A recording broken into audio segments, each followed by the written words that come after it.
Selamat pagi, salam sejahtera untuk kita semua. Pertama-tama, marilah kita mengucapkan syukur kepada Tuhan Yang Maha Kuasa karena atas berkat dan perlindungannya sehingga kita dapat berkumpul bersama walaupun lewat daring. Sebelumnya, saya mengucapkan terima kasih kepada Bapak Yohanes Kuryawan selaku dosen pengampu mata kuliah fisika. Dan juga saya mengucapkan terima kasih kepada teman-teman yang telah menyempatkan diri untuk mengikuti atau menyaksikan video presentasi dari kelompok kami. Sebelumnya, saya ingin memperkenalkan diri saya. Perkenalkan, nama saya Markus Renasa, kami dari kelompok 3. Saya di sini selaku pembuka. Baik teman-teman, selanjutnya saya akan menjelaskan sedikit materi tentang efek rumah kaca. Efek rumah kaca adalah proses yang terjadi ketika gas-gas pada atmosfer bumi menangkap panas matahari. Proses ini terjadi secara alami karena bumi memiliki atmosfer. Baik teman-teman, untuk lebih rinci atau detailnya, saya mempersilakan kepada teman-teman pemateri untuk memaparkan materinya masing-masing. Waktu dan kesempatan saya berikan.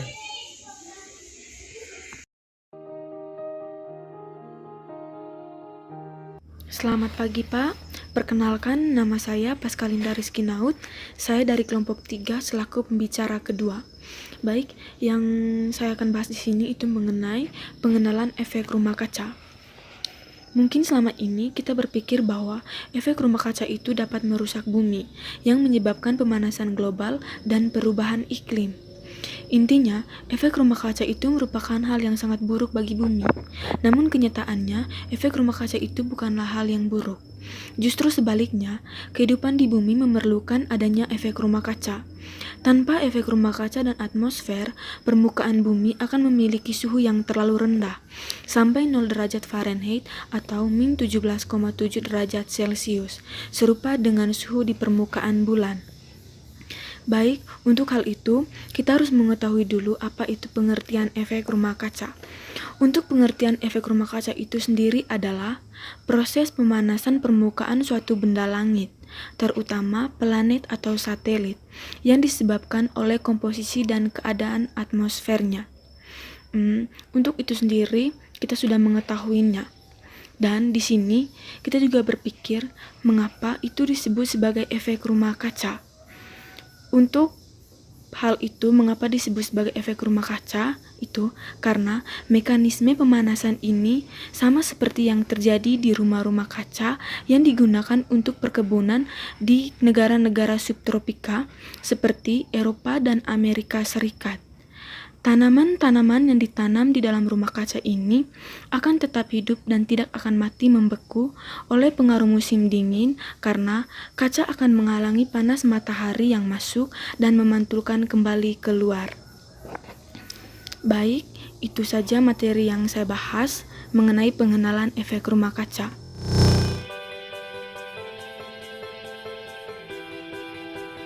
Baik teman-teman, pada kesempatan ini saya akan menjelaskan kenapa disebut sebagai efek rumah kaca.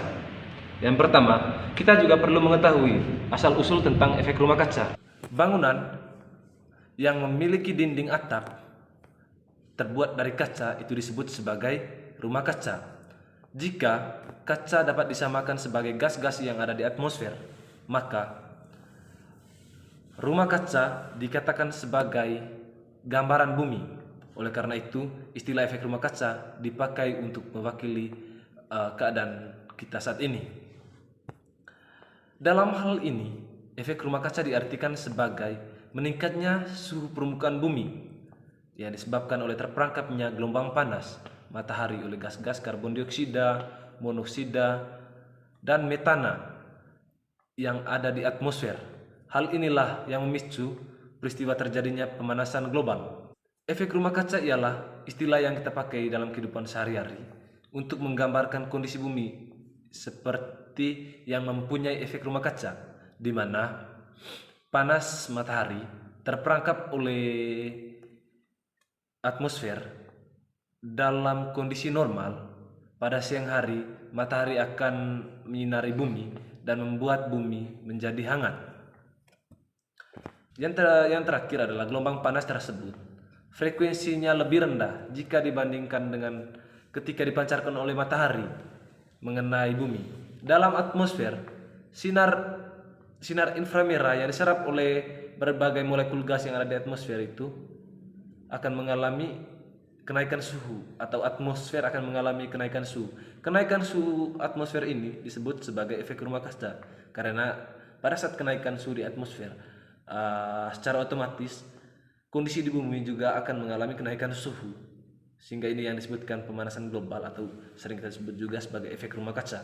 Mungkin sekian penjelasan dari saya. Apabila ada kata-kata yang tidak dimengerti, mohon maaf. Terima kasih.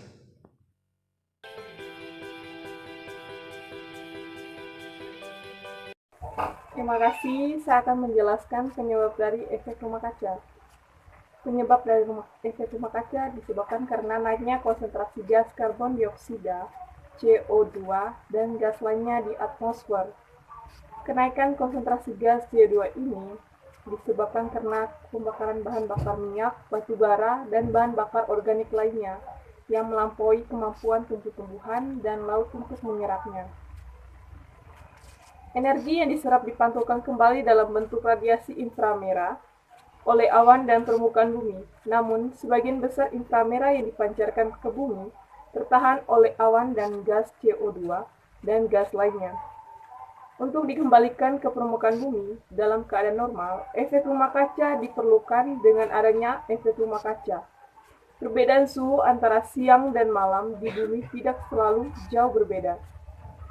Selain gas CO2, yang dapat menimbulkan efek rumah kaca adalah belerang, dioksida, nitrogen monoksida NO, dan nitrogen dioksida NO2, serta beberapa senyawa organik seperti gas metana dan klorofluorokarbon CFC. Gas-gas tersebut memegang peranan penting dalam meningkatkan efek rumah kaca. Terima kasih.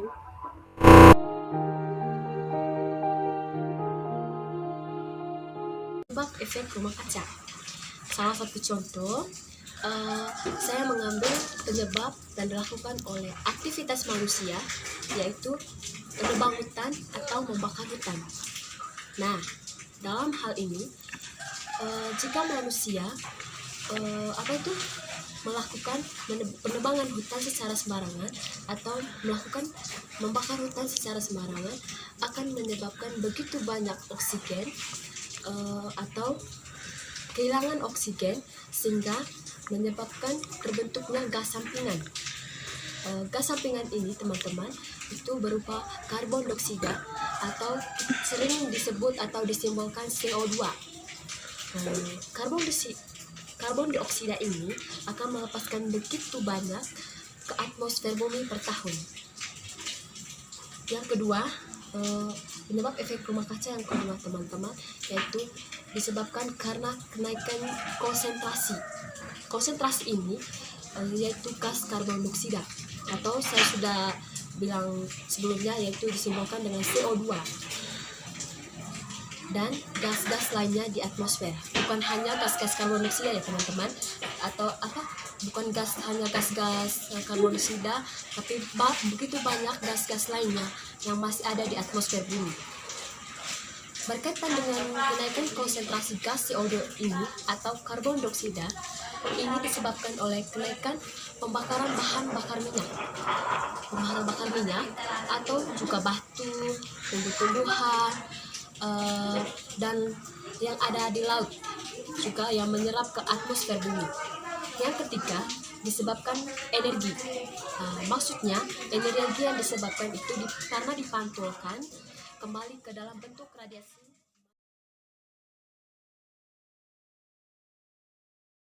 Ya baik, selanjutnya saya akan menjelaskan materi gas rumah kaca.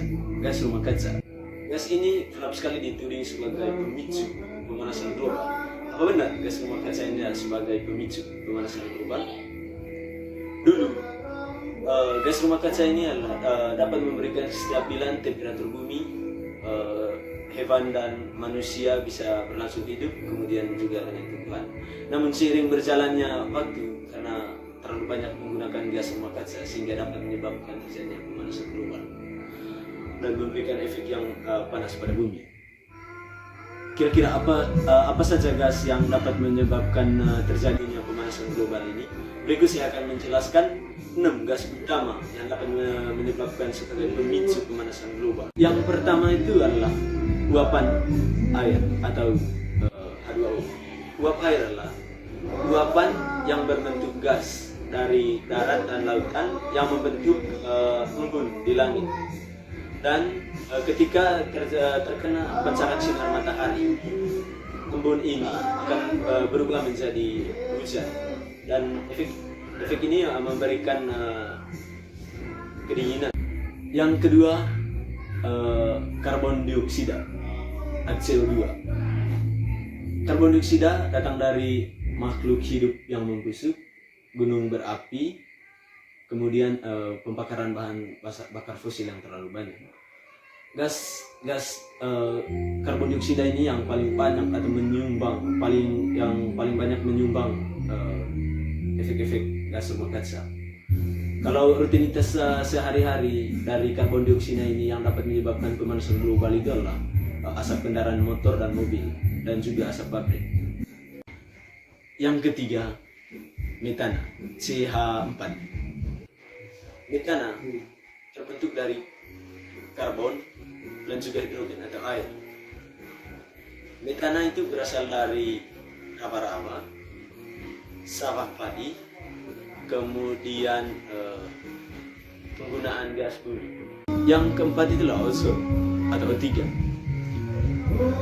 Kalau ada lapisan ozon di atmosfer, maka dapat menyebabkan panas pada bumi. Ozon ini terbentuk dari kebiasaan manusia mengendarai mobil. 5 itu dinitrogen oksida atau N2O. Dinitrogen oksida yang terlalu banyak datang dari penggunaan pabrik, kemudian penggunaan pupuk yang terlalu berlebihan, yang dapat menyebabkan lapisan ozon ini rusak.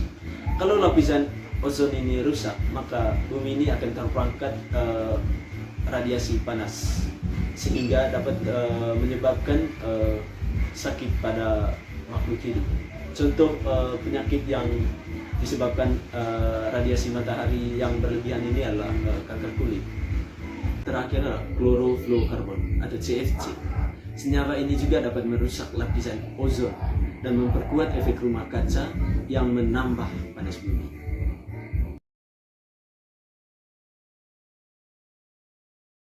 Terima kasih, saya akan menjelaskan dampak dari efek rumah kaca. Menurut perhitungan simulasi, efek rumah kaca telah meningkatkan suhu rata-rata bumi 1-5 derajat Celcius. Bila kecenderungan peningkatan gas rumah kaca tetap seperti sekarang, akan menyebabkan peningkatan pemanasan global antara 1,5 sampai 4,5 derajat Celcius. Dengan meningkatnya konsentrasi gas CO2 di atmosfer, akan semakin banyak gelombang panas yang dipantulkan dari permukaan bumi diserap di atmosfer. Hal ini akan mengakibatkan suhu permukaan bumi menjadi meningkat. Dampaknya makin besar dan mengancam kehidupan. Pertama, dampak efek rumah kaca adalah pemanasan global. Hal ini mengancam seluruh ekosistem akibat kenaikan suhu bumi. Dampak kedua adalah mencairnya es di kutub yang juga mengancam ekosistem. Mencairnya es ini menyebabkan kenaikan air laut, sehingga mengelamkan daerah-daerah rendah. Ketiga, laut akan makin asam karena konsentrasi gas-gas rumah kaca yang meningkat. Asamnya air laut akan mematikan terumbu karang dan ekosistem lainnya. Keempat, menipisnya lapisan ozon, membuat sinar ultraviolet yang berbahaya sampai ke permukaan bumi.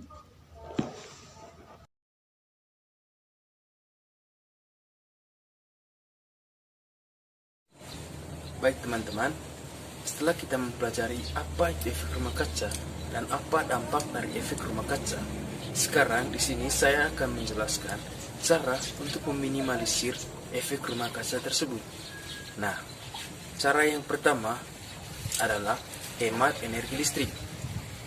Teman-teman, ada baiknya kita gunakan energi listrik hanya seperlunya saja. Nah, dari sini kita dapat mengurangi emisi gas karbon dioksida di udara. Yang kedua, beralihlah dari pupuk anorganik ke pupuk organik.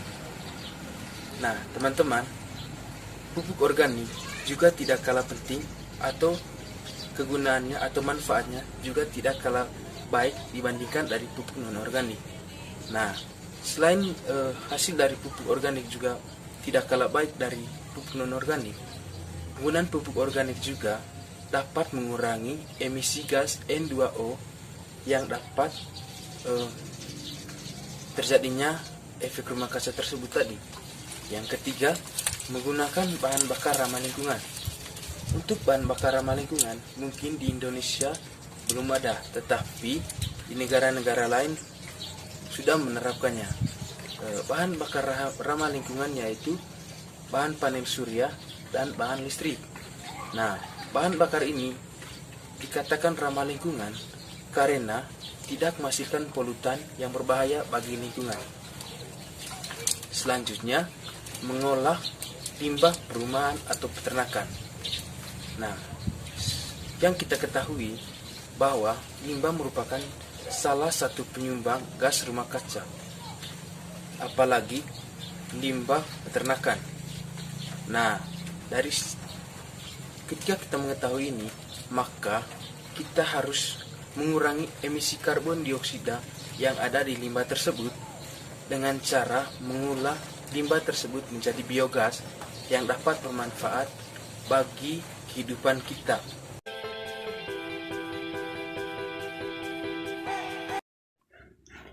Secara kesimpulannya, selain gas CO2 yang dapat menimbulkan efek rumah kaca adalah belerang dioksida, nitrogen, monoksida, dan nitrogen dioksida, serta beberapa senyawa organik seperti gas metana. Terima kasih.